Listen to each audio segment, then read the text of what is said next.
What's up, everybody? Welcome back to the MovieBuffs Podcast, the strongest podcast in the world about movies.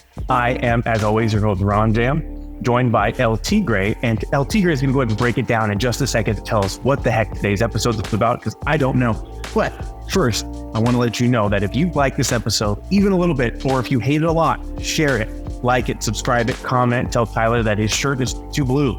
Tell me you didn't like Blade, you preferred Blade Trinity. Doesn't matter. Do it. Activate the algorithm. Tyler, what the hell is today's episode about? So we have a main set episode. This is actually the first one that Ron and I have ever done. We usually include our main set in our full podcast episodes where we do the news, we do our little sketch, and then we get to our main set. So what I'm hearing today, Tyler, is you and I are courting injury, right? Because we're not warming up. Not warming up. Okay, just for our fans, we're risking life and limb here. That's what I'm hearing. So since we're risking life and limb, go ahead and smash that like button, smash that subscribe button, comment, tell Tyler you love his blue shirt. Exactly. And you hated Blade Trinity. And for the fans that do not get the pun of our podcast name, Ron and I do work within the fitness industry. So hence movie buffs. Some people, once they get it, it clicks and a main set, boom, there it is. So in this episode, we're just talking about the movie Air. If you didn't see it in theaters, it had a very short theatrical release, but it is now available on Amazon Prime to watch for free. I mean, I guess it's free if you pay for Amazon Prime. But speaking of Amazon Prime, I have a quick plug to throw in there. September 15th in select theaters throughout the U.S., my movie Cassandra will be premiering. And on September 22nd, it will be playing everywhere on Amazon Prime Video. So mark that in your calendars. Go watch it. Yes. And we'll have to figure out a special episode for that. I don't know if maybe I'll just review it since Ron's in the movie. You can interview one of the actors for the movie. We'll figure out something for that, but we're definitely going to do something special for that.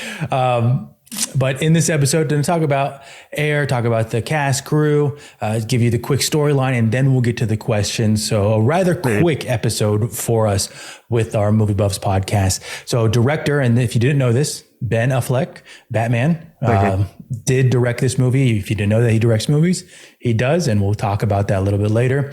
Alex Convery was the writer, and he was actually a rookie writer, which was kind of a big surprise for this movie. If you didn't see it, you would have thought that, wow, this was well written. And it was spoiler, I had no idea it was a first-time writer. That's impressive. And that's off to that guy. The screenplay of this movie was chosen as the best unproduced / blacklist screenplay of 2021. And Ben Affleck and Matt Damon made rewrites to the screenplay, and then they started production on it. So pretty cool insight. As you probably saw my eyesight go off to the side, I could not remember that off the top of my head and had to read it. And so in the movie, Matt Damon, he is Sonny Vaccaro. If you didn't know the name, or you're kind of like, okay, who is this random person?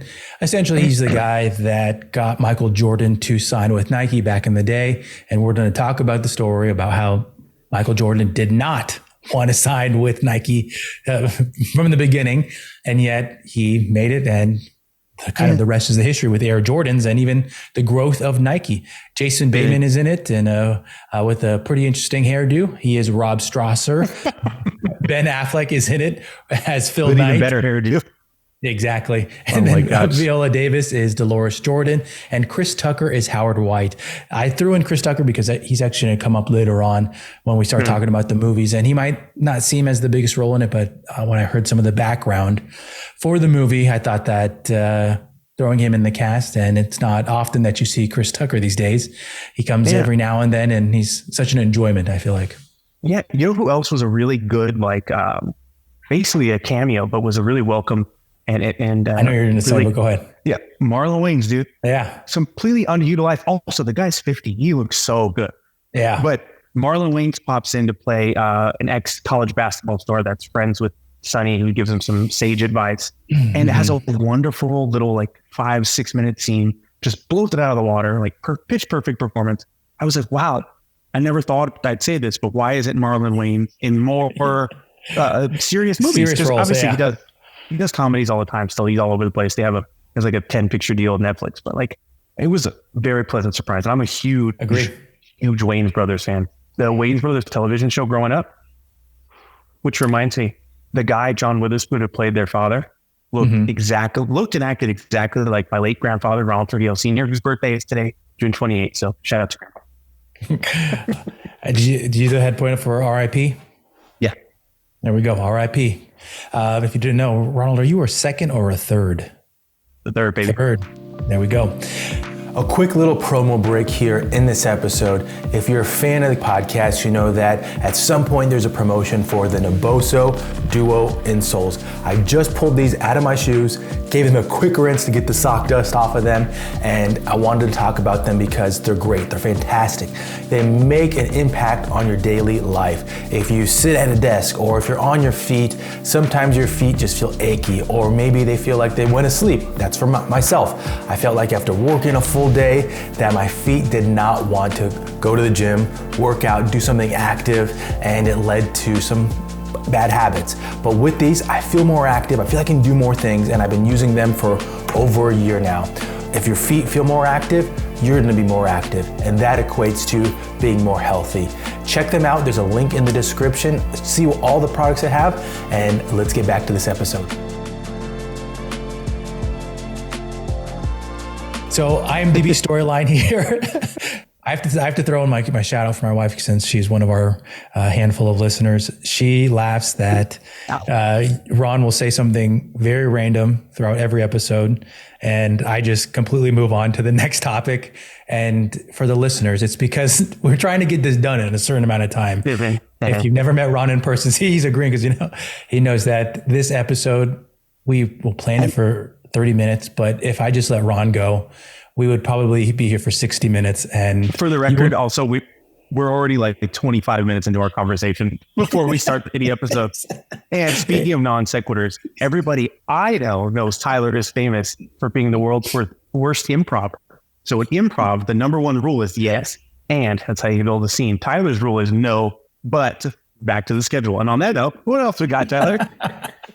The IMDb storyline is the movie explores how Nike's basketball shoe division was struggling in 1984 due to low sales, and how the company's marketing VP, Rob Strasser and Phil Knight, tasked basketball talent Sonny Vaccaro to find a spokesperson for the shoes. Although they considered third draft pick Michael Jordan off limits due to his preference for Adidas and Converse, Vaccaro convinced them that Jordan was a generational talent and that Nike should pursue him and try to convince Jordan to sign right away. So we're going to get to our questions here and talk about the movie. Spoiler alert, we are going to talk about details in the movie if you haven't seen it. And I'm pretty positive we're both going to say we recommend seeing it. It's already out streaming, but spoiler alert for everything moving forward. Now, because I'm actually starting with a spoiler question here, Ronald, Michael Jordan is not in the movie, and you actually only see basically an actor portraying him, the back of him. I don't even think we ever see his face in it. And did that actually bother you at all? That a story about Michael Jordan and he's not even in it? I remember seeing the trailer. I was like, I wondered who they're going to have play him. And then they said nobody pretty much. But I heard Ben Affleck explain his reasoning is that like, we all know what Michael Jordan looks like and sounds like, and anybody you put would be a distraction. So just put nobody. Yeah. And I think that's true. It'd be less of a distraction to not have him really in it. Because it's a story not about him, but it's about his impact, which I kind of felt is important. And just for the listeners, I do have a connection to Jordan shoes. I have a collection of Jordan shoes. I don't have any on, as I also don't have any pants on, but you'll never know. Michael or Jordan with no pants. That's crazy. I concur that Ron does not have any pants on, which he showed me before. They'll never know. But I agree. There's only one scene that you kind of like, okay. And it's when Sonny Vaccaro first meets Dolores Jordan. He goes out to their house on the East Coast, North Carolina. Yeah. And he just shows up unannounced, and she basically says, yes, he is home, but you'll get to meeting him later on. And you're just like, okay. And but other than that, just how Ron said, it's the story. It's the story of how he signed with Nike. And just look at the impact that the documentary that came out on Netflix with Michael Jordan, how quickly it blew up because everybody loves Michael Jordan. They can't, except for Scottie Pippen. But he is a distraction in his own way because of what his story is, his impact on basketball, all those types of things. So I agree that it would have been a distraction from what they're trying to tell, and Sonny being the main focal point of it. Yeah. Which I've heard some people say, like, it is a very Eurocentric way of being, that Caucasian people will do that to frame the story about Michael Jordan's impact. About three white guys, but it is what it is. Okay. And a good example of, I don't know how to respond to that. So I'm just going to move on to the next question here. And Ron, you already answered the question. And this goes with some more insight into our podcast, that Ron does not like to read what we're going to be talking about because he wants his improv, baby. He wants everything to come across as genuine. And so Ron already answered this question with who his favorite cameo was, and he explained why. And he would have known that if he looked at the outline. But I honestly didn't. I don't think I got it. You didn't know it to me. I'm pretty sure you're shared on it. But anyway, whatever. I'll talk about mine, and maybe Ronald will come up with a response after that. Mine is actually Chris Tucker, and it's because when doing research for this and watching stuff on the background of it, I think it was one of those, it's either Esquire, where they do like I might be wrong with what company is doing it on YouTube, where they do like a background of an actor's movies like and timeline. Fair, GQ, and Esquire all do them. So it's one of those.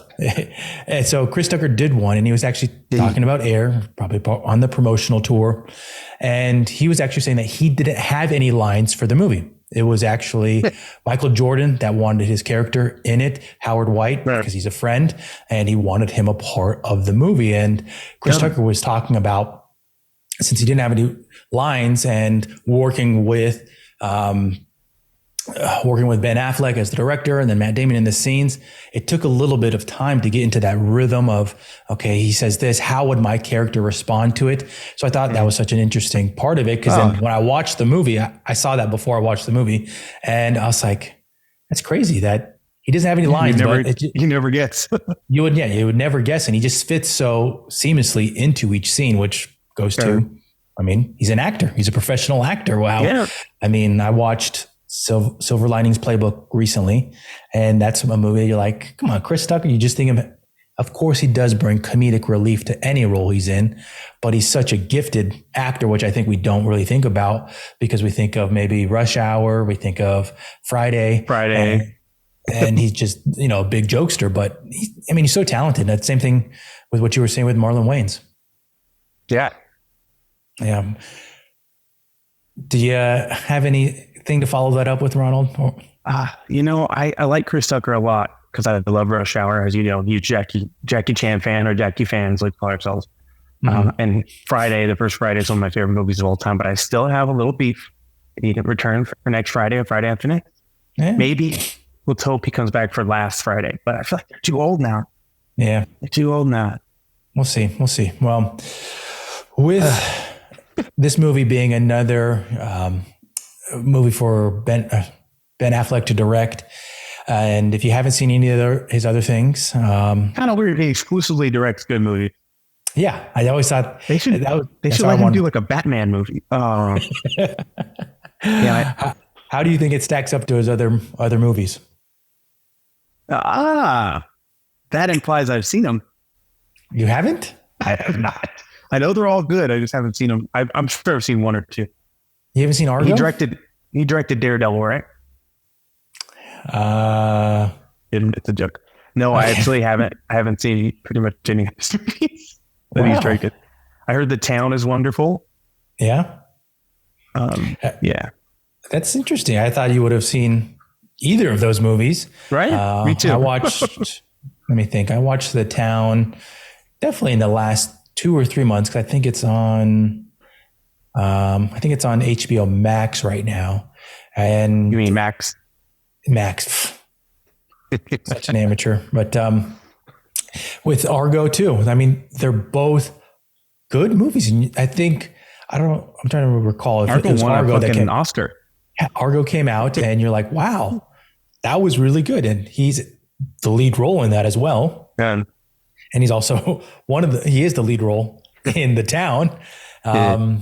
So I think it's up there. I don't know if I'd put it as his best movie directing, but it's very impressive. I think his ability to write, act. I know that we sometimes want to laugh at some of the things that he's acted in, but it's up there.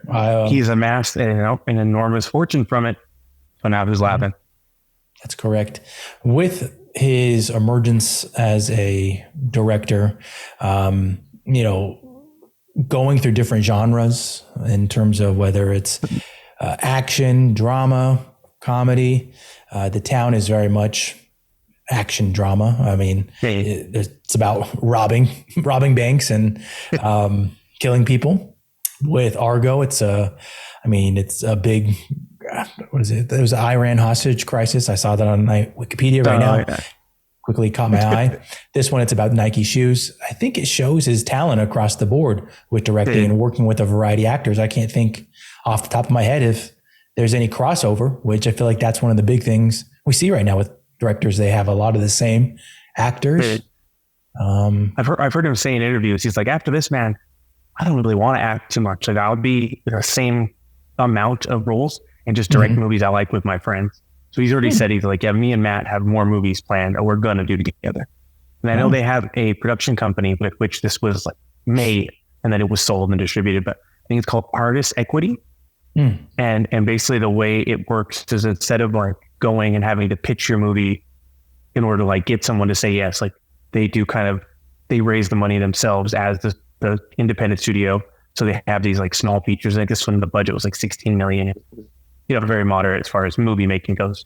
And so they make it for, under 20 million themselves. And then they say, hey, here's the market like reports for it. And they let a studio buy it from them. And all the artists involved are like taken care of up front and have more of like an equity. The artists have an equity stake in the movie itself and its, financial outcomes. Yeah, interesting. Very interesting. Good insight there, Ronald. I want to hear what your favorite scene is from the movie.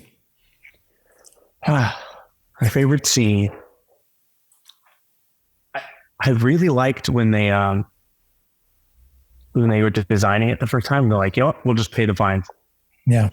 Because you look back now and you're like, that is a perfect sneaker. Like the Air Jordan 1 is, I think, one of the top 3, if not the best selling sneaker of all time. I think it said that Michael Jordan has made like $2 billion personally off of his like 3% of each sneaker. They're so popular. And it's just a perfect silhouette. It's 40 years later, it still sells like crazy. Every time they're dropping 2 colorways this month that will sell out in an hour. And it's just like to see the genesis of something that's so perfect. Bellissimo. Yeah, that's a cool scene with them going to the basement level, to the development area, and then the mad scientist guy. Yeah, it's pretty cool how they brought that all together. To be a little different, because I think I had the same favorite scene circled in my head, I'm going to go with the end scene where actually Michael Jordan shows up to Nike headquarters and basically Sonny Vaccaro does a 180 turn. They had a whole planned speech. It starts to go awry with even their planned when Phil Knight was going to come in and what Howard White, what he was supposed to meet them at certain points and he didn't. And then basically Sonny Vaccaro pivoted and threw a Hail Mary, something from the heart.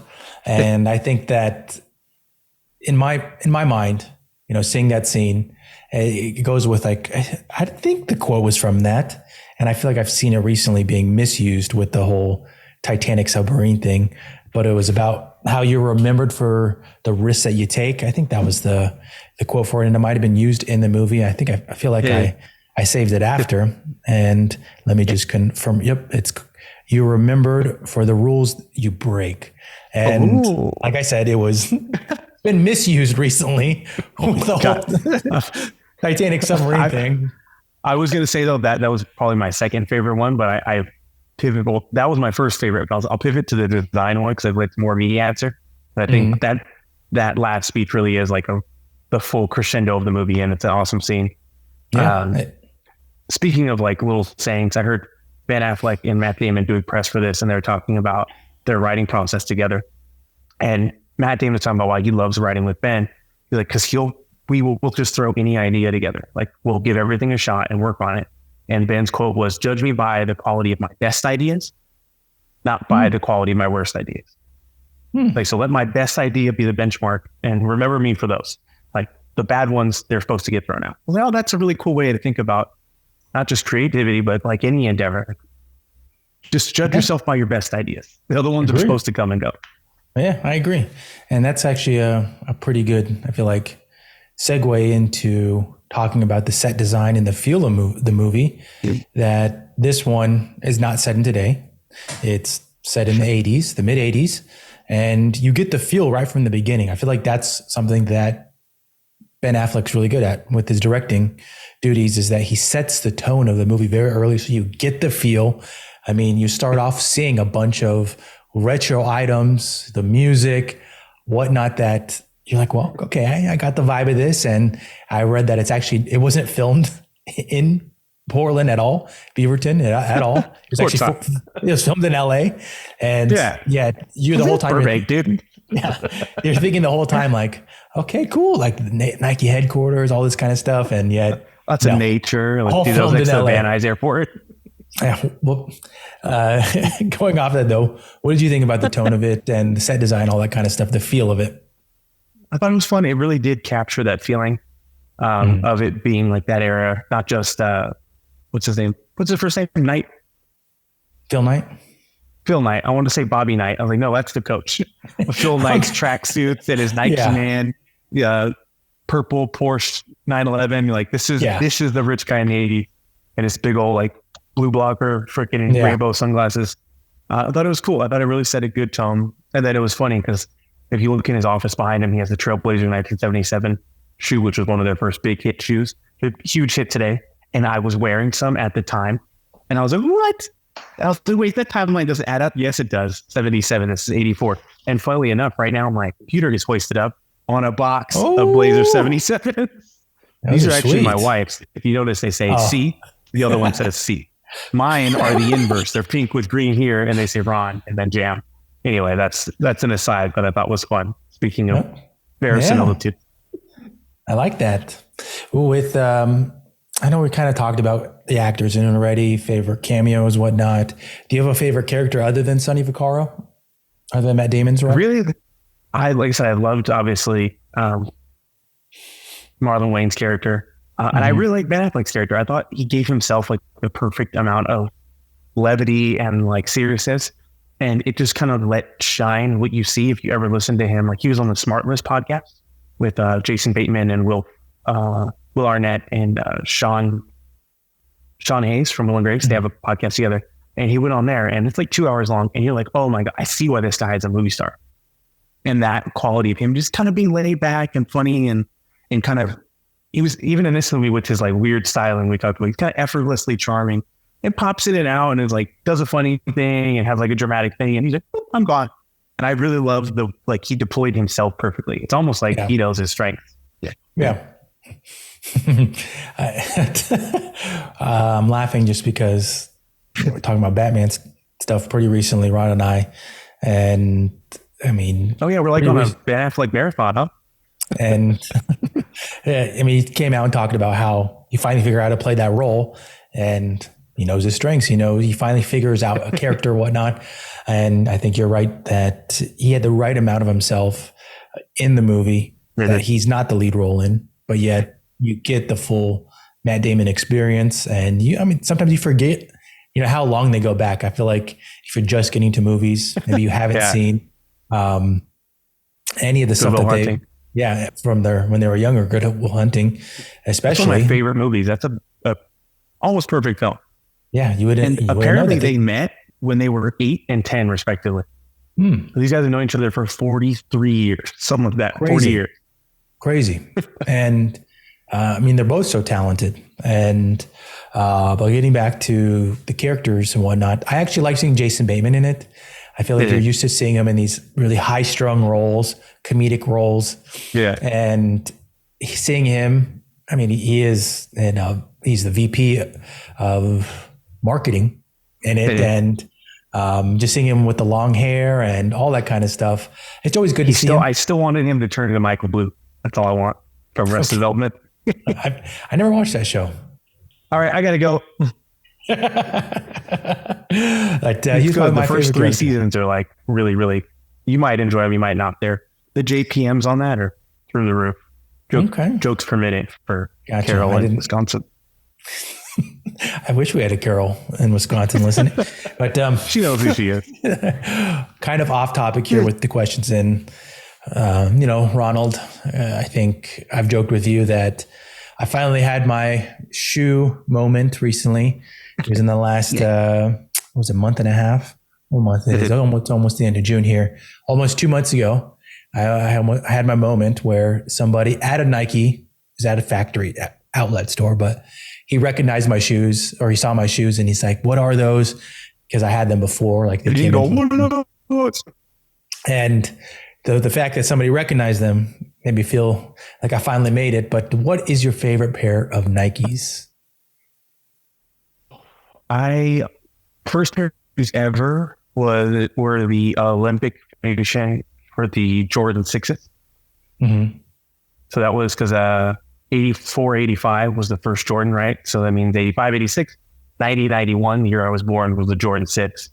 They were like an Olympic colorway that you wore. They were burgundy and gold and white. They were so sick. They were this big because they were the first shoe I ever had.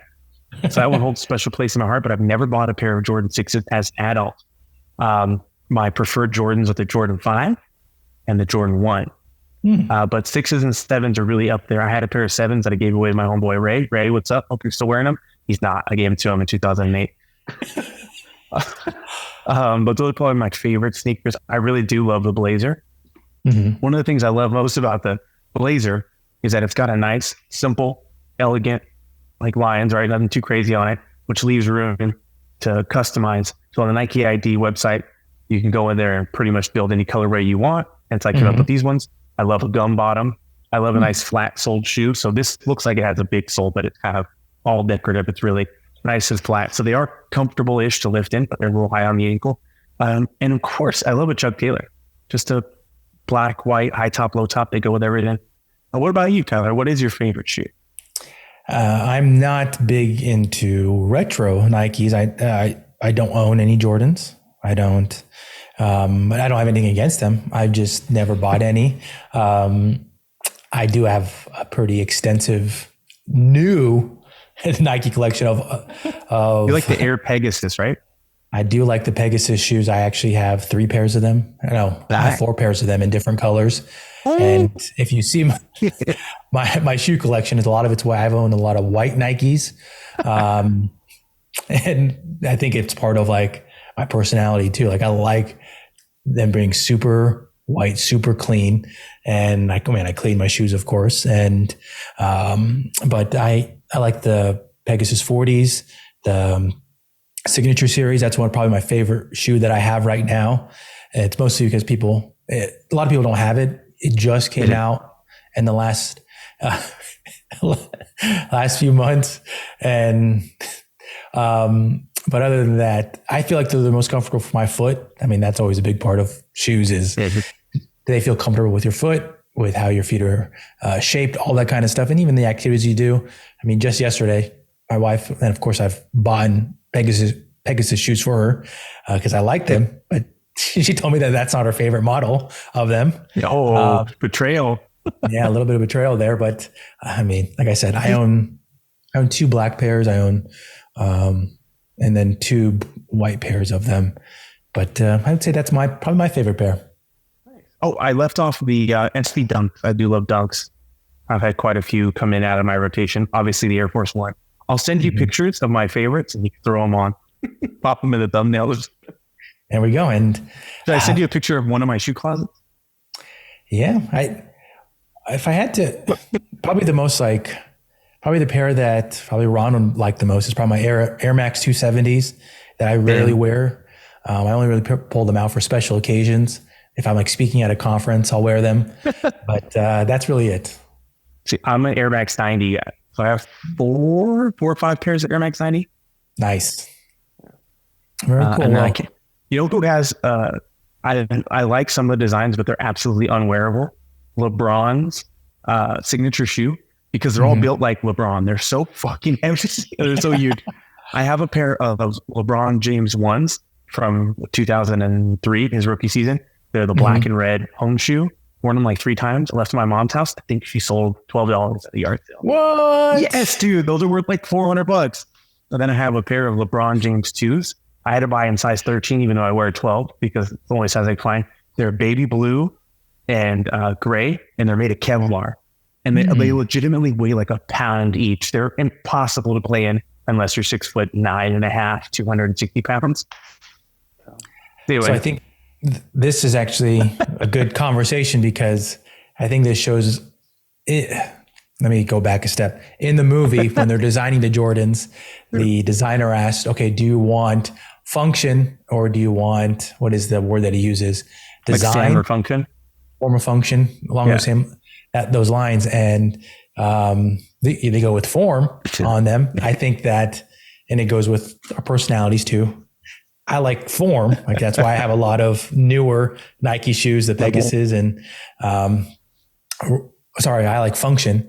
And Ron likes the form of them. He likes the design of them, the retros and all that kind of good stuff, which is and I do like my insoles on my shoes really minimal anyway. So like the retro ones are the least like designed as far as foot support, and that's what I love. So it does do both, but also I don't work out in them. I work out in a pair. I have 2 pairs of the 2020 Why Not Russell Westbrook Jordans I like to work out in. They had great foot support. They played terrible when they were on the Lakers. I have beef with those sneakers now. I bought them. I was like, oh, this motherfucker's come to the Lakers. I'm going to give me some Westbrooks. And he's from LA. And then he comes and just plays like dog shit. Mm-hmm. Man, I'm mad about it. Don't get me started. Oh, I agree. I'm not even that big of a basketball fan. Well, let's wrap this up. What's your overall recommendation of the movie? Definitely watch it, and definitely watch the movie Flamin' Hot on Hulu, because we will be reviewing it next week. Tyler has to get a chance to watch it because he just found out that that's next week's episode. That's improv, baby. I agree that you should watch it. Again, it's on Amazon Prime, free to watch. Check it out. Let us know what you thought about it, and make sure that you drop us a comment after you see it. For everybody that's been tagging along with us, thank you for being a valid listener, somebody that contributes to our growing community within. You're loyal, you're lovely, you're loud, you're Lilith Fair, you're lavender, you're all the L's, baby. Wow. Yes, we love you. Thank you for listening, and we'll catch you in the next one. Bye.